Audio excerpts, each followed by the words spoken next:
ప్రతి ఒక్కరూ కూడా వాళ్ళ స్థాయిలో రెడ్ బుక్స్ అని చెప్పి రెడ్ బుక్లు పెట్టుకొని ఉంటారు. చంద్రబాబు నాయుడు స్థాయిలో చంద్రబాబు నాయుడు ఒక రెడ్ బుక్, లోకేష్ స్థాయిలో లోకేష్ ఒక రెడ్ బుక్, ఎమ్మెల్యే స్థాయిలో ఎమ్మెల్యే ఒక రెడ్ బుక్, మండల స్థాయిలో మండల నాయకుడు ఒక రెడ్ బుక్, గ్రామ స్థాయిలో గ్రామంలో ఇంకో రెడ్ బుక్, గ్రామ స్థాయిలో ఇంకో నాయకుడు గ్రామ స్థాయిలో ఇంకో రెడ్ బుక్లలో పెట్టుకొని ఏం చేస్తూ ఉన్నారు? అతి దారుణంగా అన్యాయంగా ఆస్తులు ధ్వంసం చేస్తూ ఉన్నారు. రాష్ట్రం మొత్తం దాన్ని చూస్తూ ఉంది, కానీ ఎవడు మాట్లాడడం లేరు. దొంగ కేసులు పెడతా ఉన్నారు, పోలీసులు ప్రేక్షక పాత్ర పోషిస్తూ ఉన్నారు. దొంగ కేసులు పెడతా ఉన్నారు, వాళ్ళే కొడతారు, మన ఇటువైపున కేసులు పెడతా ఉన్నారు. రాష్ట్రం మొత్తం ఇది చూస్తూ ఉంది. చీని చెట్లు నరికేస్తూ ఉన్నారు, ఆస్తులు ధ్వంసం చేస్తూ ఉన్నారు, కనిపిస్తూ ఉంది.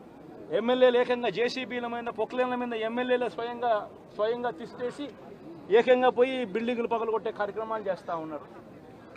ఇంతటి దారుణంగా నిజంగా చేస్తూ ఉన్నారు అని అంటే ఎల్లకాలం ప్రభుత్వం మీది కాదు. దాడులు ఎవరు చేశారు ఈ రోజుకి నాకు చెప్పండి? దాడులు ఎవరు చేశారు? దాడులు చేసినట్టు ఎక్కడైనా రికార్డెడ్గా ఉన్నాయా? ఎవరైనా కంప్లైంట్ ఇచ్చారా? ఏదైనా త్రూ రూల్ ప్రకారం చేస్తున్నాము.